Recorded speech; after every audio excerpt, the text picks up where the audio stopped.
আসসালামু আলাইকুম। প্রিয় চাকরি প্রত্যাশী ভাই বোনেরা, নদী গবেষণা ইনস্টিটিউট কর্তৃক নতুন একটি নিয়োগ বিজ্ঞপ্তি প্রকাশিত হয়েছে 11 জুলাই 2024, যেখানে বাংলাদেশের 49টি জেলা থেকে এইচএসসি সহ উচ্চতর পাশে নারী পুরুষ উভয় প্রার্থী আবেদন করতে পারবেন, যেটি আবেদন শুধুমাত্র অনলাইনে করা যাবে এবং বয়স সীমা 18 থেকে 30 বছর মধ্যে হলে আপনারা আবেদন করতে পারবেন। তো স্বাগতম ইজি নিউজ বিডি চ্যানেলে আরও একটি নতুন ভিডিওতে। আজকের এই ভিডিওতে থাকছে নদী গবেষণা ইনস্টিটিউট কর্তৃক প্রকাশিত নিয়োগ বিজ্ঞপ্তির বিস্তারিত বর্ণনা, অর্থাৎ পদের নাম, বয়স, পদের সংখ্যা, শিক্ষাগত যোগ্যতা সহ যে সকল জেলার প্রার্থীগণ আবেদন করতে পারবেন এবং কিভাবে আবেদন করবেন, কবে থেকে আবেদন শেষ হবে, কবে আবেদন শেষ হবে এবং সব কিছুই আলোচনা করবো আজকের এই ভিডিওতে। ভিডিও শেষ পর্যন্ত সাথে থাকুন এবং চ্যানেলে নতুন হলে চ্যানেলটি সাবস্ক্রাইব করুন নিত্য নতুন সব আপডেট জব সার্কেল পাওয়ার জন্য। আজকের এই নিয়োগ বিজ্ঞপ্তিতে সর্বমোট 11টি জব ক্যাটাগরির বিপরীতে 11টি শূন্যপদ রয়েছে, যেখানে 18 থেকে 30 বছর নারী পুরুষ উভয় প্রার্থী আবেদন করতে পারবেন বিভিন্ন জেলা থেকে। তার মধ্যে কোনো স্বীকৃত বিশ্ববিদ্যালয় হতে ন্যূনতম স্নাতক বা সমানের ডিগ্রি পাশে 14তম স্কেলে 10,200 থেকে 24,680 টাকা বেতনে 18 থেকে 30 বছর নারী পুরুষ উভয় প্রার্থী একটি পদের জন্য ভান্ডার রক্ষক জব ক্যাটাগরিতে আবেদন করতে পারবেন। এছাড়াও রয়েছে অডিট সহকারী, যার বেতন স্কেল 14তম গ্রেড।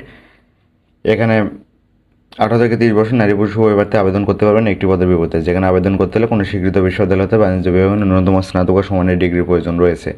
এছাড়াও রয়েছে কোনো স্বীকৃত বোর্ড হতে বিজ্ঞান বিভাগের ন্যূনতম উচ্চ মাধ্যমিক সার্টিফিকেট সমানের পরীক্ষায় উত্তীর্ণ হওয়ার মাধ্যমে একটি পদের জন্য কংক্রিট টেকনিশিয়ান হিসেবে 18 থেকে 30 বছর উভয় প্রার্থী আবেদন করতে পারবেন। এছাড়া রয়েছে টেলিফোন অপারেটর, এখানে 16তম বেতন স্কেলে 9,300 থেকে 22,490 টাকা বেতনে একটি পদের জন্য আবেদন করতে পারবেন শুধুমাত্র এসএসসি পাশে। এছাড়াও রয়েছে মেকানিক গ্রেড এ, যার বেতন স্কেল 16 নং গ্রেড, অর্থাৎ 9,300 থেকে 22,490 টাকা বেতনে নারী পুরুষ উভয় প্রার্থী 18 থেকে 30 বছর বয়সী একটি পদের বিপদে আবেদন করতে পারবেন। এখানে আবেদন করতে হলে শিক্ষাগত যোগ্যতার প্রয়োজন রয়েছে কোনো স্বীকৃত বোর্ড হতে উচ্চ মাধ্যমিক সার্টিফিকেট বা এসএসসি পাস, অথবা কোনো সমমানের স্বীকৃত প্রতিষ্ঠান হতে অটোমোবাইল ট্রেড বিষয়ে ট্রেড কোর্স সনদপ্রাপ্ত, অথবা কারিগরি শিক্ষা বোর্ড হতে অটোমোবাইল ট্রেডের ন্যূনতম উচ্চ মাধ্যমিক সার্টিফিকেট ভোকেশনাল পরীক্ষা উত্তীর্ণ এবং সংশ্লিষ্ট কাজের অভিজ্ঞতা থাকলে এই পদের জন্য আবেদন করতে পারবেন। এছাড়াও রয়েছে কাঠমিস্ত্রি গ্রেড বি, এখানে বেতন স্কেল ধরা আছে 16 নং গ্রেড, 18 থেকে 30 বছর বয়সী প্রার্থী আবেদন করতে পারবেন একটি পদের বিপদে। এখানেও এসএসসি পাশে আবেদন করা যাবেন এবং কোনো স্বীকৃত প্রতিষ্ঠান হতে সংশ্লিষ্ট বিষয়ে ট্রেড কোর্স সনদপ্রাপ্ত এবং সংশ্লিষ্ট কাজে 2 বছর বাস্তব অভিজ্ঞতা চাওয়া হয়েছে। উক্ত 6টি ক্যাটাগরির বিপদে আপনারা ঢাকা, গাজীপুর, মানিকগঞ্জ, মুন্সিগঞ্জ, নারায়ণগঞ্জ, নরসিংদী, গোপালগঞ্জ, শরীয়তপুর, কিশোরগঞ্জ, ময়মনসিংহ, নেত্রকোনা, শেরপুর, চট্টগ্রাম, বান্দরবান, কক্সবাজার, ব্রাহ্মণবাড়িয়া, কুমিল্লা, খাগড়াছড়ি, ফেনী, লক্ষ্মীপুর, নোয়াখালী, রাঙ্গামাটি, রাজশাহী, পাবনা, নওগাঁ, নাটোর, চাঁপাইনবাবগঞ্জ, রংপুর, দিনাজপুর, গাইবান্ধা, কুড়িগ্রাম, লালমনিরহাট, নীলফামারী, ঠাকুরগাঁও, খুলনা, যশোর, ঝিনাইদহ, সাতক্ষীরা, চুয়াডাঙ্গা, মেহেরপুর, বরিশাল, ভোলা, ঝালকাঠি, পিরোজপুর, বরগুনা, সিলেট, মৌলভীবাজার, সুনামগঞ্জ ও হবিগঞ্জ জেলার প্রার্থীগণ আবেদন করতে পারবেন। তবে এর বাইরে এতিম ও শারীরিক প্রতিবন্ধী কোটায় সকল জেলার প্রার্থীগণ আবেদন করতে পারবেন। উক্ত নিয়োগ বিজ্ঞপ্তিতে আরও 4টি জব ক্যাটাগরি রয়েছে, যার মধ্যে পাম্পম্যান হিসাবে 2টি শূন্যপদ রয়েছে। এখানে এসএসসি পাশে অথবা এসএসসি পাশে আবেদন করা যাবে এবং কোনো স্বীকৃত প্রতিষ্ঠান হতে সংশ্লিষ্ট বিষয়ে ট্রেড কোর্স সনদপ্রাপ্ত হতে হবে। এছাড়াও রয়েছে ডার্করুম সহকারী হিসেবে একটি শূন্যপদ, যেখানে বেতন স্কেল 18 নং গ্রেড, অর্থাৎ 8,800 থেকে 21,310। এক্ষেত্রে শিক্ষাগত যোগ্যতা হিসেবে চাওয়া হয়েছে এসএসসি পাস এবং সংশ্লিষ্ট কাজে 1 বছরের অভিজ্ঞতা থাকতে হবে। এছাড়াও রয়েছে নদী গবেষণাগার বিয়ারার, এখানে 20 নং গ্রেডে একটি শূন্যপদ রয়েছে। এক্ষেত্রে এসএসসি পাশে আবেদন করা যাবে। এছাড়াও সর্বশেষ জব ক্যাটাগরি অফিস সহায়ক, এখানে 20 নং গ্রেডে 18 থেকে 30 বছর নারী পুরুষ উভয় প্রার্থী একটি পদের জন্য আবেদন করতে পারবেন শুধুমাত্র এসএসসি পাশে। এক্ষেত্রেও উক্ত জেলা প্রার্থীগণের পাশাপাশি এতিম ও শারীরিক প্রতিবন্ধী কোটায় সকল জেলা প্রার্থীগণ আবেদন করতে পারবেন। আবেদনের ক্ষেত্রে বয়স হচ্ছে 18 থেকে 30 বছর। বয়স প্রমাণের ক্ষেত্রে এফিডেভিট গ্রহণযোগ্য হবে না, তবে বীর মুক্তিযোদ্ধা, শহীদ বীর মুক্তিযোদ্ধা বা শারীরিক প্রতিবন্ধীদের ক্ষেত্রে বয়স 18 থেকে 32 বছর চাওয়া হয়েছে। লিখিত মৌখিক পরীক্ষা অংশগ্রহণের জন্য কোনো প্রকার টিএ বা ডিএ প্রদান করা হবে না।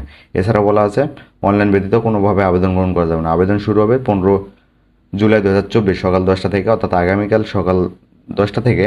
আবেদন শেষ হবে 29 জুলাই 2024 বিকেল 5টা। উক্ত সময়সীমার মধ্যে অনলাইনে আবেদনপত্র সাবমিটের সময় থেকে পরবর্তী 72 ঘন্টার মধ্যে এসএমএসের মাধ্যমে পরীক্ষার ফি জমা দিতে হবে। এক্ষেত্রে 2টি এসএমএসের মাধ্যমে টেলিটক প্রিপেড মোবাইল নম্বর থেকে পরীক্ষার ফি জমা দেওয়া যাবে, যার মধ্যে 1 থেকে 6 নং পদের জন্য পরীক্ষার ফি বাবদ 223 টাকা এবং 7 থেকে 10 নং পদের জন্য 112 টাকা প্রদান করতে হবে। এখানে দুটি SMS এর মধ্যে প্রথম SMS করতে হবে RRI স্পেস ইউজার লিখে সেন্ড করতে হবে 1622 2 নম্বরে, এবং দ্বিতীয় SMS RRIS স্পেস পিন লিখে সেন্ড করতে হবে 1622 2 নম্বরে। এছাড়াও উক্ত আবেদন করতে পারবেন rri.teletalk.com.bd ওয়েবসাইটে, এবং আবেদনের সময় স্বাক্ষর এবং রঙিন ছবি নির্দিষ্ট স্থানে স্ক্যান করে আপলোড করতে হবে। এছাড়াও উক্ত নিয়োগ বিজ্ঞপ্তিতে বলা আছে প্রার্থীর যোগ্যতা যাচাইয়ের ক্ষেত্রে যে সকল কাগজপত্র প্রয়োজন রয়েছে তার মধ্যে সকল শিক্ষাগত যোগ্যতা সনদপত্র এবং চারিত্রিক অথবা নাগরিকত্ব সনদপত্র। এছাড়া রয়েছে মহিলা কোটা ব্যতীত অন্যান্য কোটা দাবি সমানে প্রার্থীকে সর্বশেষ নীতিমালা অনুযায়ী যথাযথ কর্তৃপক্ষ কর্তৃক প্রদত্ত সনদ বা প্রমাণপত্রের সত্যায়িত ফটোকপির প্রয়োজন রয়েছে। সর্বশেষ জাতীয় পরিচয়পত্র এবং অনলাইনে পূর্ণগত আবেদনপত্রের এক কপি রঙিন প্রিন্ট কপি প্রয়োজন রয়েছে। সর্বশেষ প্রবেশপত্র প্রার্থীর বিষয়টি প্রার্থীর মোবাইল ফোন ওয়েবসাইটে যথাসময়ে জানিয়ে দেওয়া হবে। তো ধন্যবাদ সবাইকে সাথে থাকার জন্য। নিত্য নতুন সব আপডেট জবসাইটগুলো পাওয়ার জন্য এই জিনিস বিডি চ্যানেলটি সাবস্ক্রাইব করুন।